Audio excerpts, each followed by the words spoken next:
Pemirsa, manusia bukanlah produk pabrik yang kemudian mengalami pengalaman-pengalaman yang hampir sama, tapi hasilnya juga sama. Manusia adalah organisme hidup yang sangat unik dengan kreativitas yang luar biasa, anugerah dari Sang Khalik. Kisah dari Ustadz Abu Wildan ini buktinya. Oleh karena itu, salah jika kita mengeneralisasi bahwa semua orang yang menjalani proses seperti Ustadz Abu Wildan maka akan menjadi seorang ekstremis. Ustadz Abu Wildan mengatakan bahwa Indonesia bukanlah daerah peperangan. Jadi menarik sekali ketika Anda mengatakan itu, Ustadz. Di tengah-tengah kita nih, Ustadz nih, pemirsa ya, telah hadir Dr. Asep Usman Ismail. Beliau adalah seorang pengajar, dosen, pemikiran Islam dan tasawuf di Universitas Islam Syarif Hidayatullah dan Universitas Paramadina dan banyak sekali institusi-institusi lain di ibu kota. Assalamualaikum. Waalaikumsalam warahmatullahi wabarakatuh. Apa kabar? Alhamdulillah. Tadi mungkin udah mendengar ya? Ya, Asep di luar ya, studio ini. Ceritanya Ustadz Abu Wildan ya. Dan apakah kemudian banyak dari orang yang mengalami misalnya mondok pesantren di Al-Mu'min, Ngeruki, kemudian mendapatkan tarbiyah misalnya tentang jihad lain, memiliki pandangan seperti Ustadz Abu? Hemat saya tidak bisa pukul rata. Perjalanan seseorang itu ditentukan oleh banyak hal. Yang pertama ditentukan oleh bagaimana kondisi keluarga, apa yang dilihat, apa yang didengar, apa yang dialami dalam keluarga. Di usia formatif itulah yang akan membentuk pengalaman yang paling fundamental. Ikhwan kita, Pak Abu Wildan ini sebetulnya tadi betul-betul terbentuk. Pertanyaan-pertanyaan dasarnya itu ketika usia masih sangat muda, anak-anak, usia SD kelas 4. Nah, kemudian pertanyaan-pertanyaan itu terekam dalam memori bawah sadarnya, lalu memberikan pertanyaan-pertanyaan. Jawaban itulah yang kemudian ditemukan, ada korelasinya barangkali antara apa yang didengar, apa yang dilihat di keluarga, dengan informasi yang diperoleh dari Pak Emon.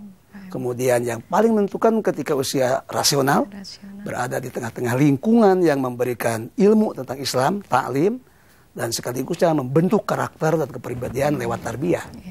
Perjalanan itulah yang kemudian menjadikan beliau Abu Wildan. Nah, gitu. Inilah menjadi yang kemudian, dirinya sendiri. Nah, inilah yang kemudian yang saya penasaran nih. Saya pikir juga pemirsa seperti itu. Ketika Ustadz, ketika Anda ada di pondok pesantren sebagai seorang santri, kemudian ke Malaysia jadi seorang ustadz dan mengajar. Semuanya bukan medan perang. Anda pergi ke Afghanistan dan kemudian Anda melihat medan perang, tapi itu bukan perang Anda sendiri, Anda membantu. Bagaimana pengalaman Anda pergi ke Ambon? Kita tahu pada waktu itu kerusuhan dan begitu berkecamuk dan makan banyak korban. Jadi kami adalah di bawah jamaah Islamiyah. Kemudian kami juga di dalamnya ada ketaatan terhadap pimpinan yang ada pada waktu itu. Yang memimpin Ustadz Abdullah Sungkar pada waktu itu. Nah, setelah beliau meninggal dunia, kemudian dialih kepemimpinan dengan Ustadz Abu Bakar Basir. Nah, terjadilah berkecamuk di Ambon. Kemudian saya dipanggil oleh Hambali. Hambali yang dipenjara di Amerika itu. Ya.